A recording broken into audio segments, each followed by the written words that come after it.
Gente, bom dia. Eu vou tentar corresponder um pouquinho ao nível da Patrícia, mas eu não tenho tanta experiência teórica, eu tenho mais na prática. E aí a ideia é dividir com vocês. Eu tentei fazer uma coisa muito simples, muito direta, como eu sou, bem objetiva. Então, espero que seja a mensagem muito clara e, se não for, por favor, nas perguntas, explorem isso. Mas uma coisa que eu vou explorar mais adiante, e eu vivi, que eu queria dividir com vocês antes de entrar, estava falando um pouquinho de mim ali, mas eu fui trainee da Ambev, da Brahma. E uma das coisas que a Brahma, depois a Ambev, depois globalmente chama-se Anheuser-Busch InBev, sabe fazer bem, é formar alguém.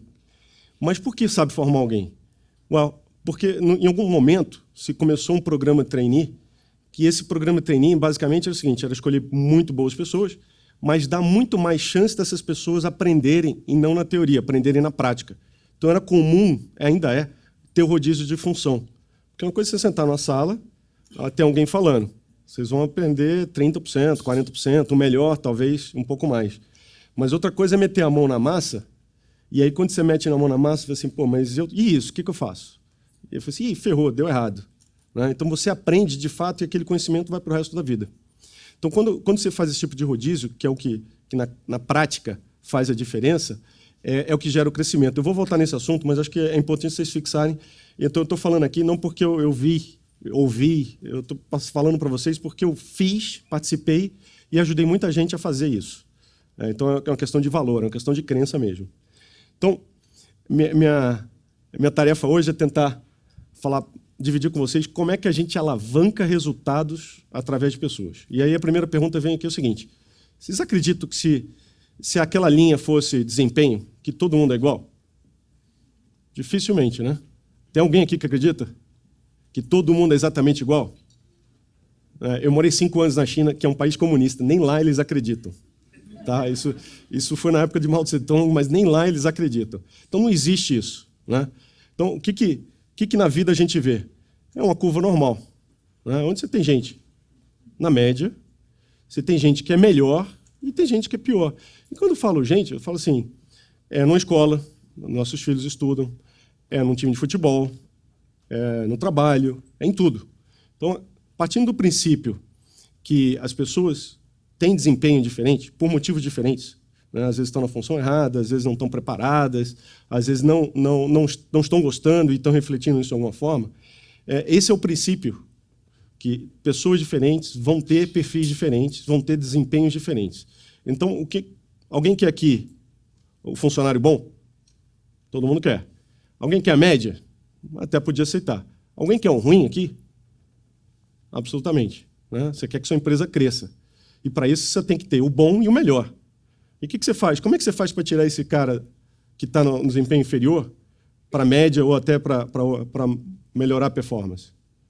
Esse é o grande desafio. Esse é o grande desafio de gestor, de dono. Também não dá para você sair demitindo todo mundo. Você tem que, como gestor, entender o momento certo de agir e, em alguns momentos, vai ter que tomar uma decisão que a Patrícia estava falando aqui de até, no caso, desligar. E aí eu queria dividir com vocês o seguinte. Eu hoje sou proprietário de uma empresa, sou sócio de uma empresa, na Giroflex Pharma, e essa empresa, a gente comprou essa empresa em abril do ano passado, comprou o controle da empresa. Porém, estamos implantando tudo que eu aprendi nos 20 anos que tinha trabalhado. E foi bom porque essas experiências de rodízio de funções, de compra de empresas, etc., ajuda a pensar como empreendedor. É uma companhia, a Ambev é uma companhia que estimula muito o empreendedor, desde o operador ao supervisor até o diretor. Então, aí a pergunta que eu falei assim, poxa, vem cá, se eu tivesse que passar alguma coisa, como é que eu melhoro o meu desempenho da minha companhia? Passar para vocês que são empreendedores. E pudesse dizer de uma forma simples, muito simples, o que eu faria. Basicamente, é o que a gente já está fazendo, e está fazendo bem agressivamente. Basicamente, isso. Tão simples quanto isso. É gente. E não se incomodar em puxar as pessoas para desempenhar melhor, não buscar pessoas, como a Patrícia está falando aqui, de ir atrás, de recrutar, de identificar, de reter essas pessoas. Mas, basicamente, é o seguinte, se nós não tivermos as melhores pessoas, nós não seríamos a melhor empresa. Eu não sei de vocês, eu imagino que a resposta seja válida igual a minha. Eu não quero ser o segundo melhor, eu não quero ser o terceiro melhor, eu quero ser o melhor.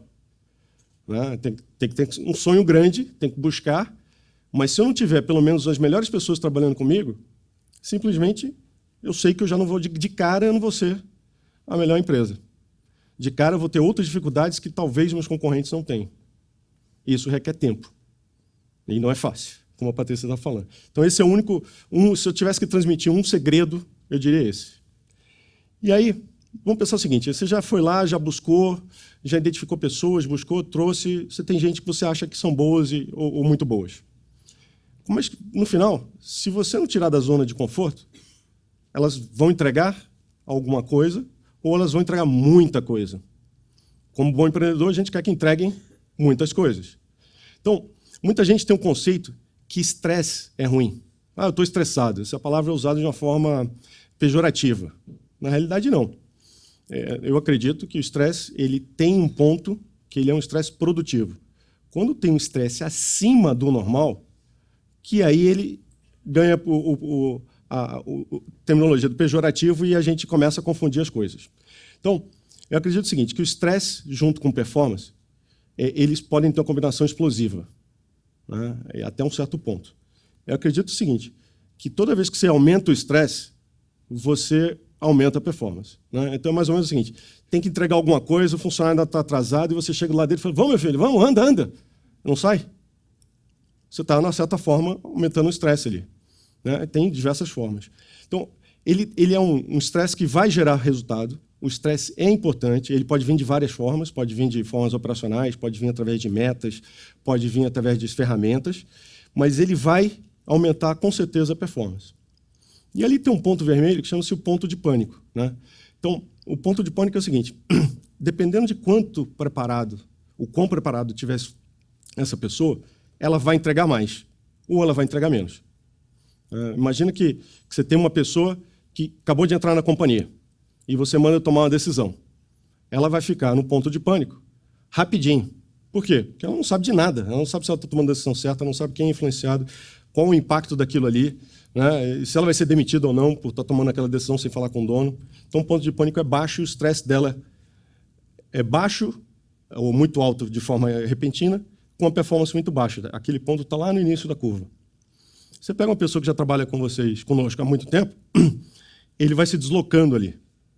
Né? O ponto é, a gente quer parar naquele onde está ali no gráfico ou a gente quer esticar aquela curva para aumentar o estresse e ainda aumentar mais ainda a performance? A gente quer aumentar a performance e aumentando o estresse. Então, como é que você faz isso?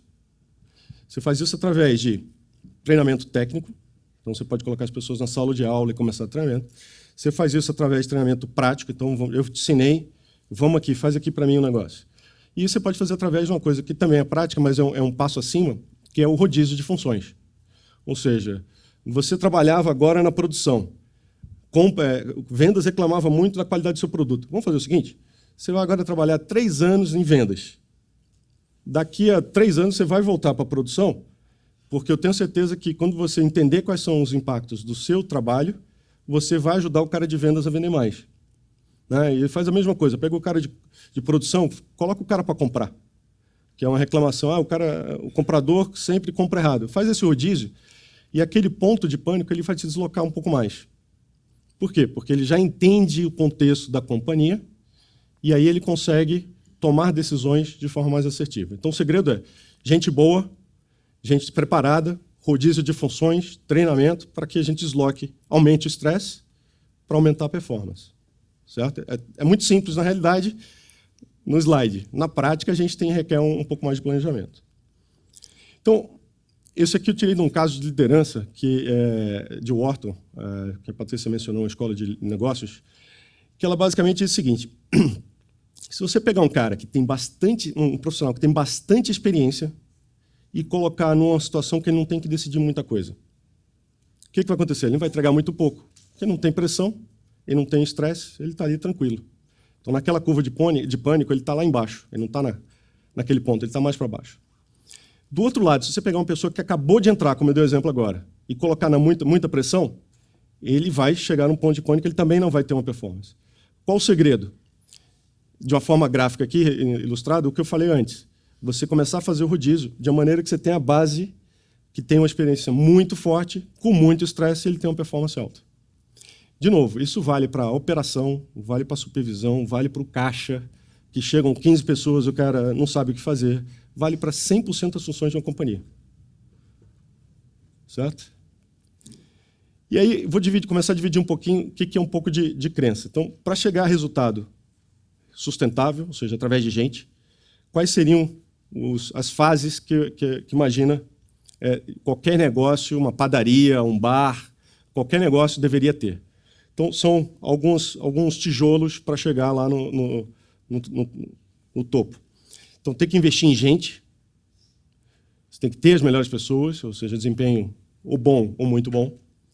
Você tem que ter cultura, e a cultura organizacional que a Patrícia falou, eu vou trazer um exemplo na prática, ou seja, eu vou trazer o que a gente está fazendo, da forma que a gente está fazendo, para dividir um pouquinho, a conexão da parte da teoria com a prática. Tem que implementar a gestão, e aí os resultados vêm de forma sustentável. Também não adianta, como empresário, você ter um resultado num ano muito bom, e no outro ano você tem um decréscimo em resultado, em negócio, e a tua empresa não consegue ter continuação. Então, falar um pouquinho do caso de Giroflex Forma. Como eu falei, a gente está desde abril, ou seja, vai completar um ano, estamos completando um ano, e a gente fez uma revolução na companhia. Né? A companhia tem hoje 600 funcionários, a companhia tinha muito mais, tinha quase 50% a mais, há um ano atrás. Ela tem um faturamento de 200 milhões, então, no mesmo patamar, está estável o faturamento. Mas a companhia é uma companhia que tem 60 anos. A Giroflex foi a primeira empresa de móveis de escritório do Brasil, e aí era familiar, e por muito tempo ficou largada. Ela ficou largada porque questão de sucessão familiar, simplesmente por isso. Então nós, como eu disse, em abril, compramos o controle, e a gente tem um objetivo como dono de fazer essa companhia ser a maior companhia de móveis do Brasil, a maior companhia de móveis da América Latina, como sonha qualquer empresário, maior e melhor. Então, ela é Giroflex Forma, então são duas empresas que se juntaram no passado. É uma companhia, vou fazer uma breve história para vocês entenderem o contexto, tá? Não é nenhum problema, mas nada mais que isso. É uma companhia que tem distribuição em todas as grandes capitais do Brasil, tem dos maiores clientes, dos 500 maiores, a gente tem 85% dos clientes. E, então, como companhia, ela estava lá meio que afundando, porque não tinha aqueles pilares, gente, gestão e cultura. Então, nós entramos e começamos a dizer o seguinte, gente, quais são os valores que a gente acredita? Primeiro, como todo gestor, alguns gestores têm na cabeça o seguinte, eu vou contratar, cadê meu organograma? Quem vai fazer o quê? E, na realidade, isso é secundário.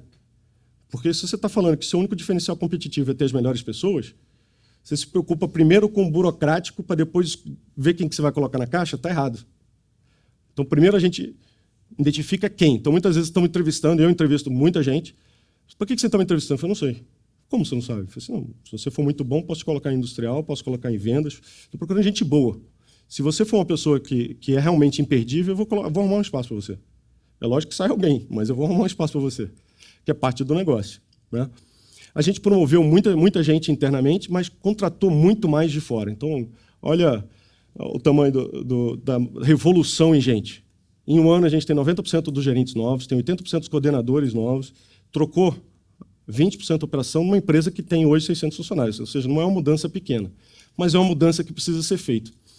Precisa ser feita. E, na realidade, essa decisão tem que ser com cabeça de dono.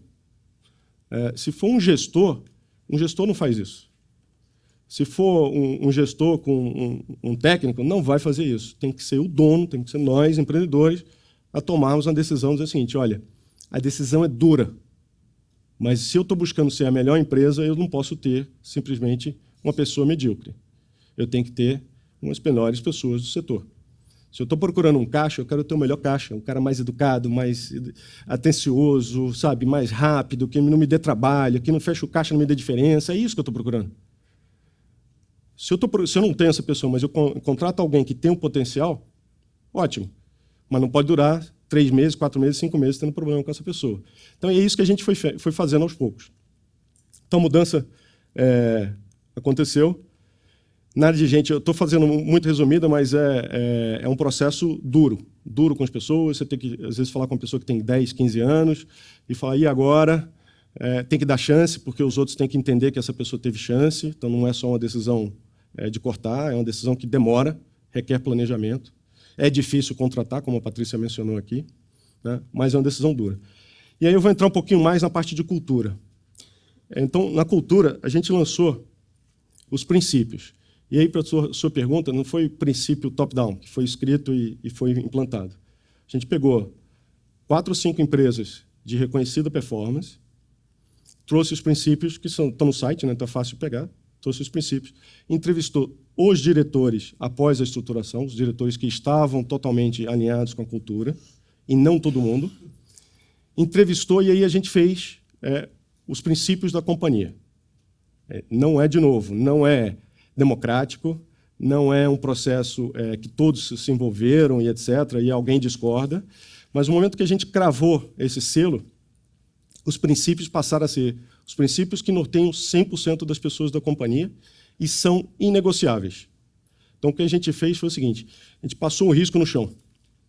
Chamamos todos, fizemos uma semana de comunicação, começou comigo, comunicando para os diretores comunicando para os gerentes, eles mesmos, porque uma coisa é produzir um vídeo, uma fita, alguma coisa, e falar, olha, senta aí e lê. Outra coisa é você pegar um diretor e falar assim, olha, esses são os princípios, vou tirar todas as suas dúvidas. Passamos um dia inteiro. Você entendeu? Entendeu. Agora, vá você liderar, por exemplo, e cascatear para o seu time. Ou seja, vá falar, porque no momento que ele está falando, ele também está absorvendo. Quer dizer, não é uma coisa só de passar um papel e está feito. É uma coisa de prática para que ele consiga também internalizar esses conceitos. E aí, a gente passou um risco no chão dizendo o seguinte, olha, terminou hoje, digamos, sexta-feira, na quarta-feira, até a quarta-feira, se alguém tiver alguma coisa contra, que for intrinsecamente contra valores, pode procurar seu chefe, que a gente vai dar um jeito. Ou vai te mudar de área, ou, neste caso, você pode ser da companhia, a gente vai fazer um acordo com você.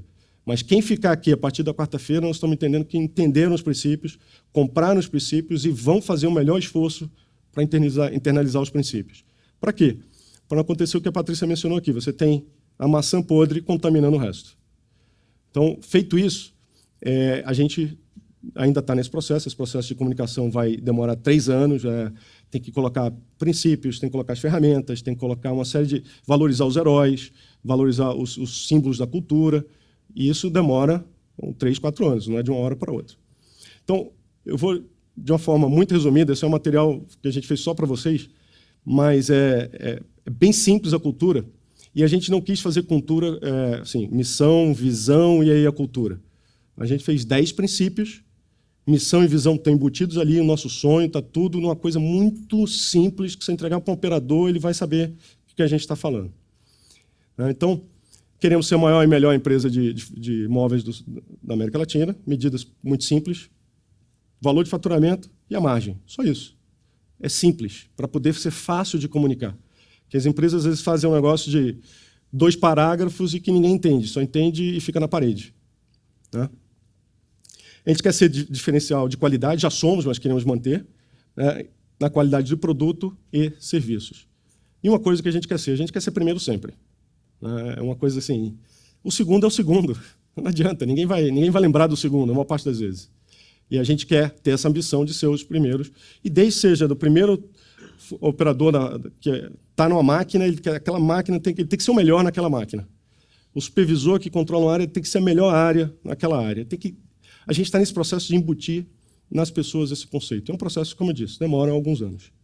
Então, sonho, gente, então embutimos nos princípios que gente é o nosso diferencial. Se você for na fábrica hoje, isso está em todos os lugares, as pessoas viram isso, tem as televisões de resultado em alguns lugares, isso está na tela para exatamente ajudar a fixar. E aí fala um pouquinho, de novo, o que a Patrícia falou, o líder, ele não é um líder só técnico, ele é um líder de gente. E as pessoas é que vão entregar o resultado. Não adianta ele ser o melhor engenheiro do mundo se ele não consegue entregar. Ele vai entregar através das pessoas. Se ele quer ser o melhor engenheiro do mundo, tudo bem, ele vai ser um laboratório de desenvolvimento, vai trabalhar sozinho, não tem problema, vai ter espaço para esse tipo de pessoa, mas não na função de liderança.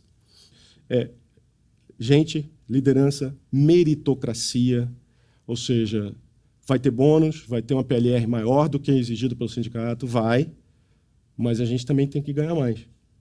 E quando a companhia ganha mais, a gente divide o que ganhar com todo mundo, ou seja, não é só bater a meta.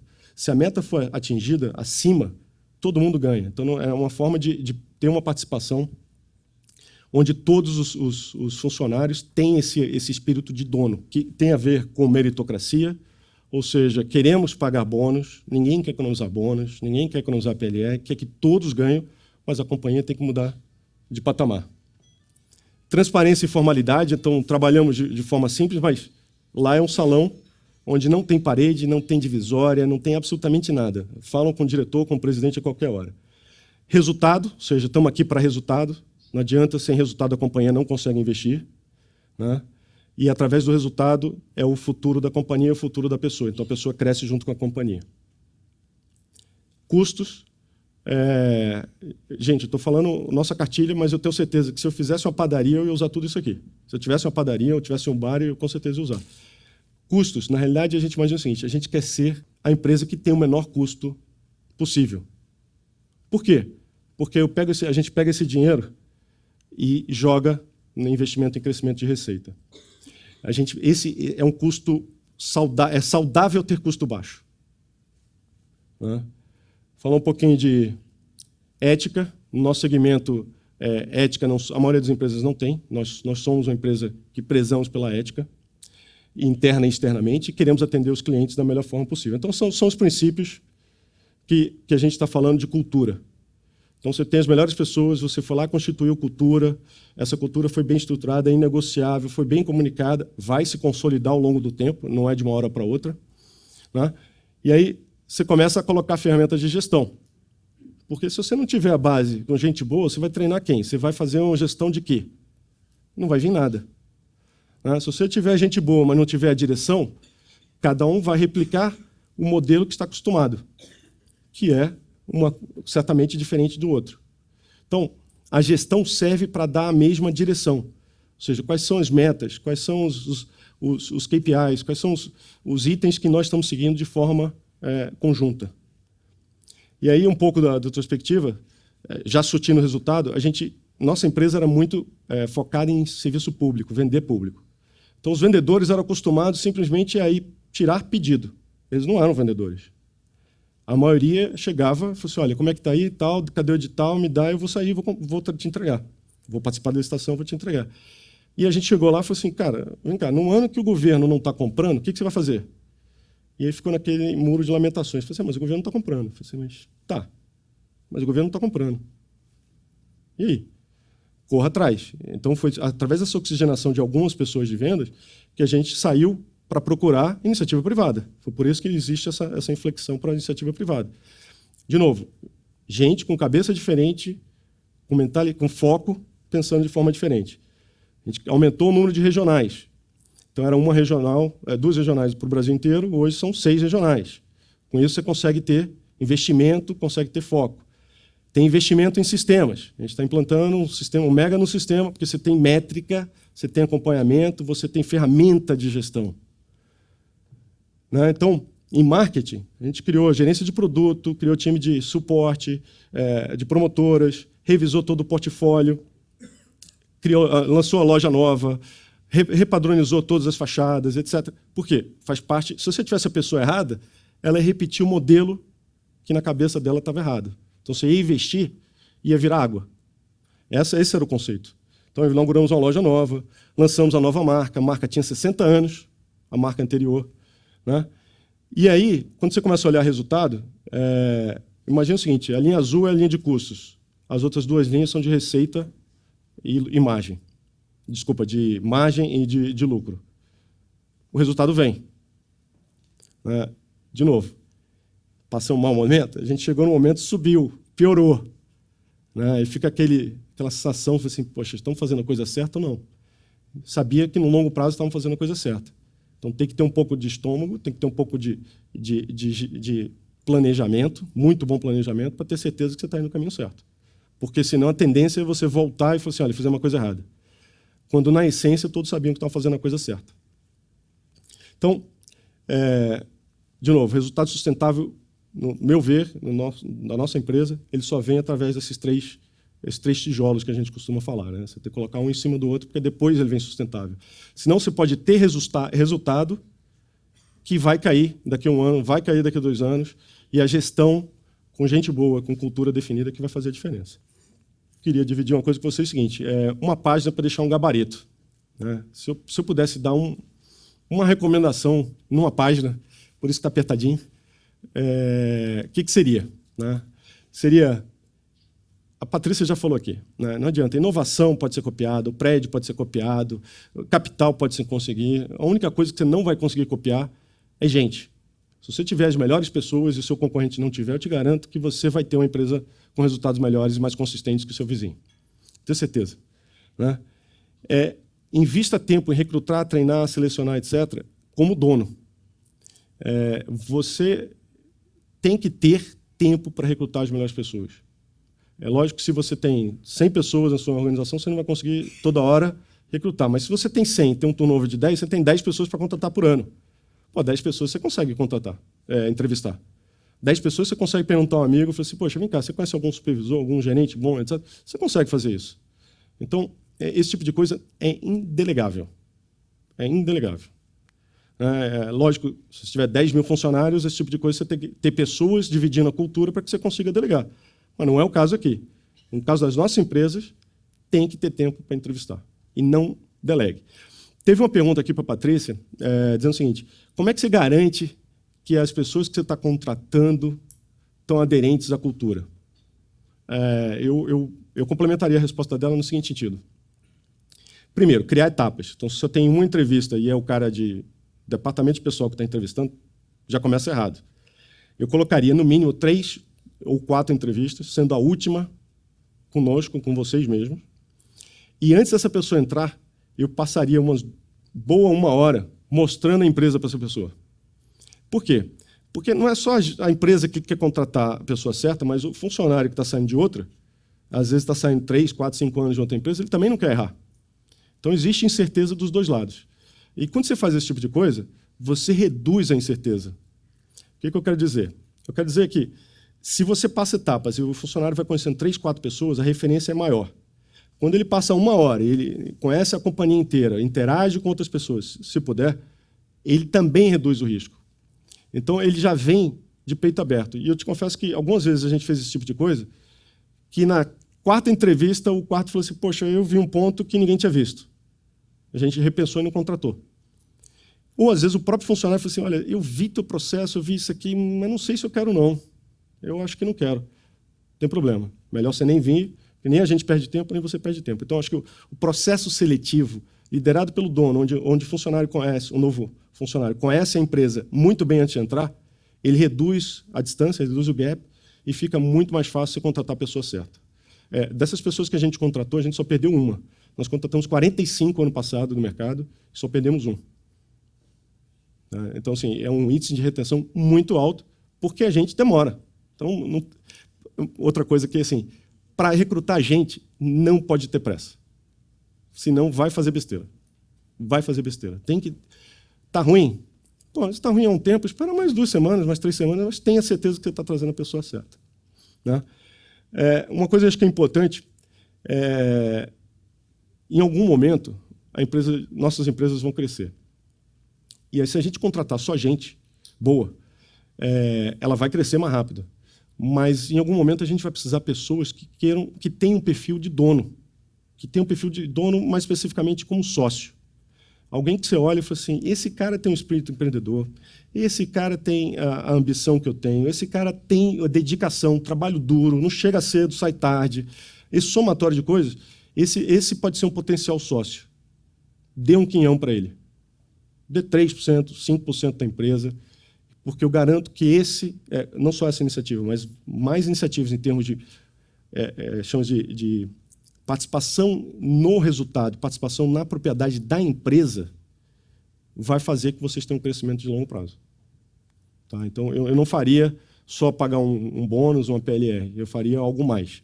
Obviamente, não pode ser com todo mundo. Por isso que eu falo que, em algum momento, vocês, se participando do processo seletivo, vocês vão identificar que aquele cara ali é aquele cara que eu contrataria para ser meu sócio. Se ele tivesse capital, ele seria meu sócio usando o nosso amigo ali, seria sócio no meu bar. Porque você não vai conseguir ficar 7 dias por semana no bar. E se você não estiver lá, pode ser que você tenha outros problemas de gestão. Então, eu colocaria isso muito.